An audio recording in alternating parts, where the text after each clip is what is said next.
Hey there, movie lovers. Welcome back to Rocky Watches Movies. Today we're diving into the mind-bending, action-packed world of Total Recall from 1990.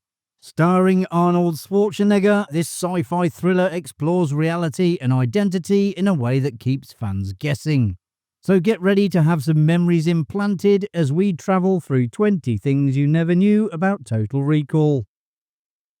The journey to bring Total Recall to life was a lengthy one, starting way back in 1976, when screenwriters Ronald Shusett and Dan O'Bannon bought the rights to Philip K. Dick's short story, We Can Remember It For You Wholesale. Adapting the complex, mind-bending story into a full-length film script proved nearly impossible.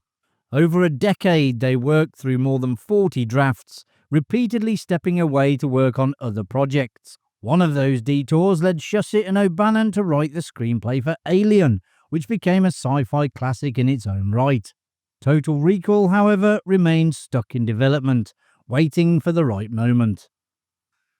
A script found a patron in power producer Dino De Laurentiis, and David Cronenberg, known for his unique and dark approach to filmmaking, was the first director attached to the project. He chose to work on it over another project, The Fly. However, after spending a year on the film, Cronenberg left due to creative differences.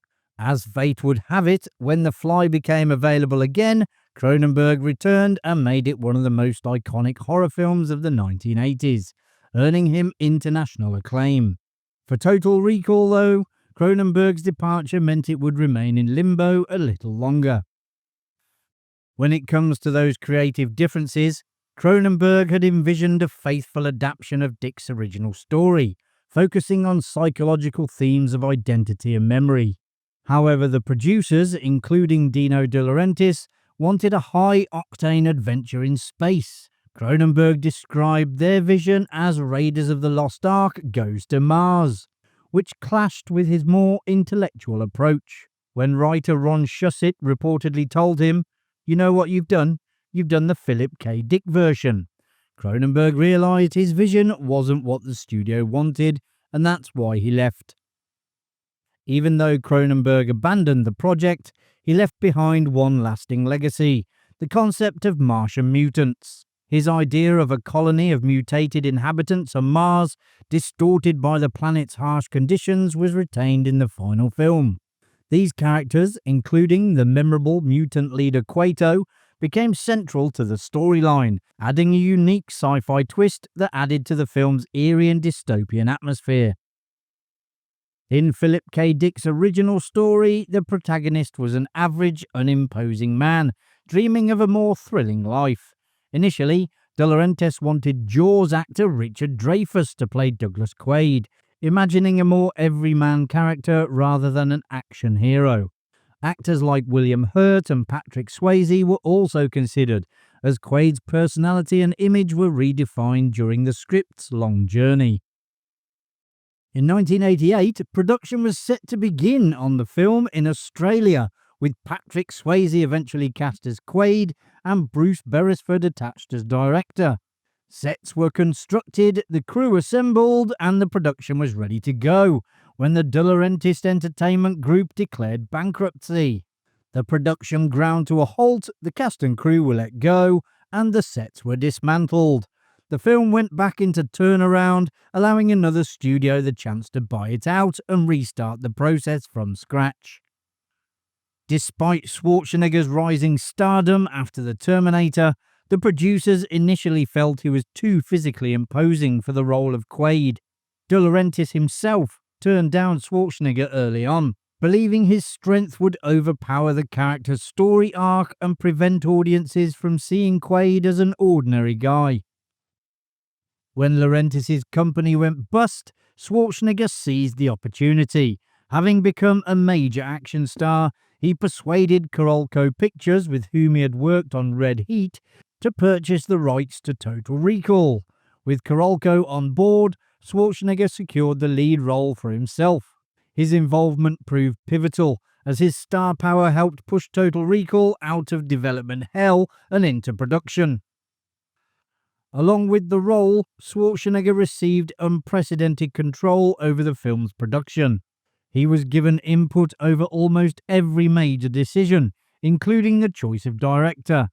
Being a fan of Paul Verhoeven's work on RoboCop, Schwarzenegger personally recruited him for Total Recall.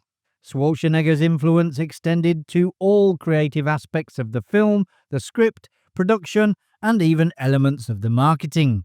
He pushed for a significant advertising budget to ensure the film was a major box office event.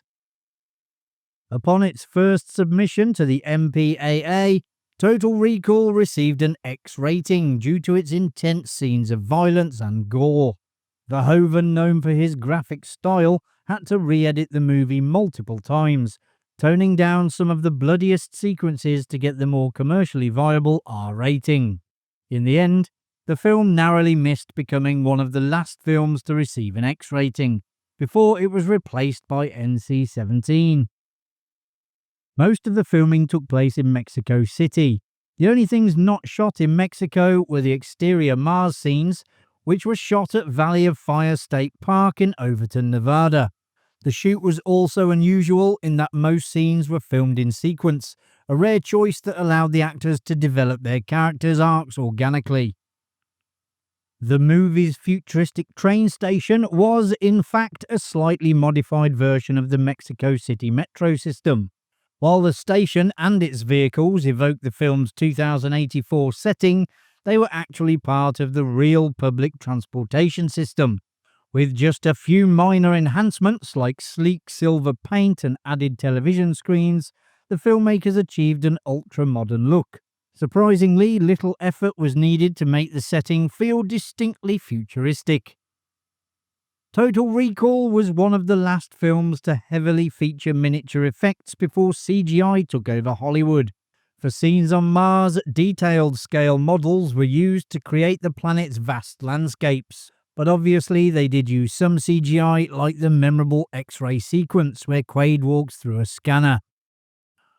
Rob Bottin, known for his practical effects work, was the mastermind behind the mutant Quato. The intricate puppet required a team of many puppeteers to control its movements and expressions, while actor Marshall Bell wore a full bodysuit to complete the effect. Bottin's creation was deemed so lifelike, apparently strangers asked on the street if Marshall Bell was some kind of freakish Siamese twin.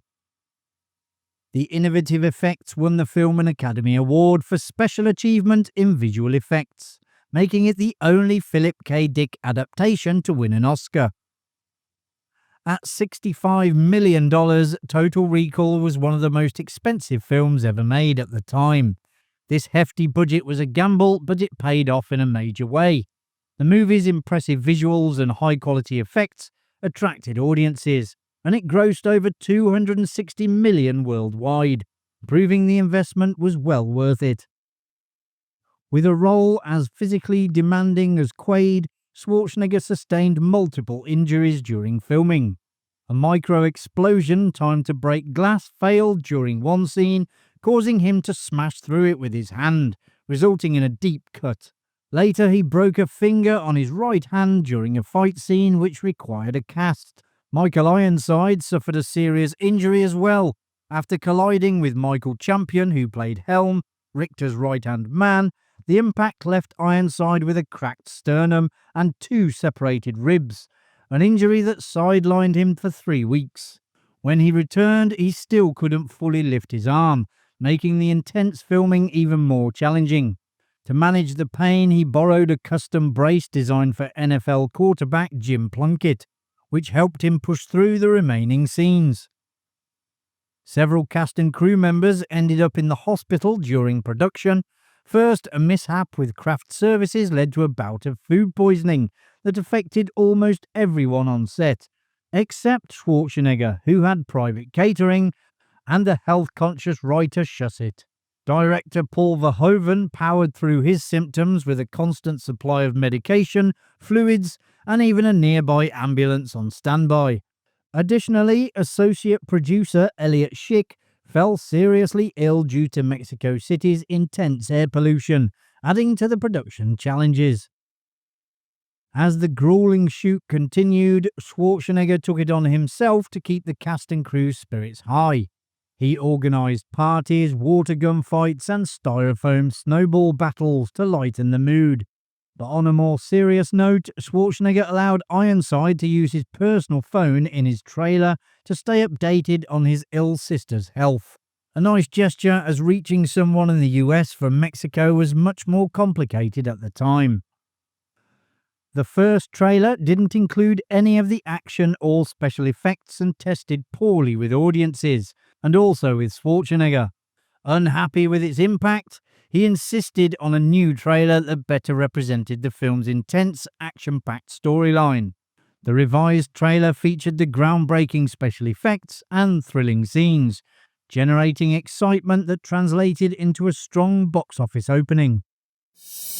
And there you have it, folks. You now know a little bit more about Total Recall. If you enjoyed the video, which I presume you did as you got this far, hit that like button and subscribe so you don't miss any future videos coming to Rocky Watches Movies. Thanks for watching. I'll see you in the next one. Bye for now.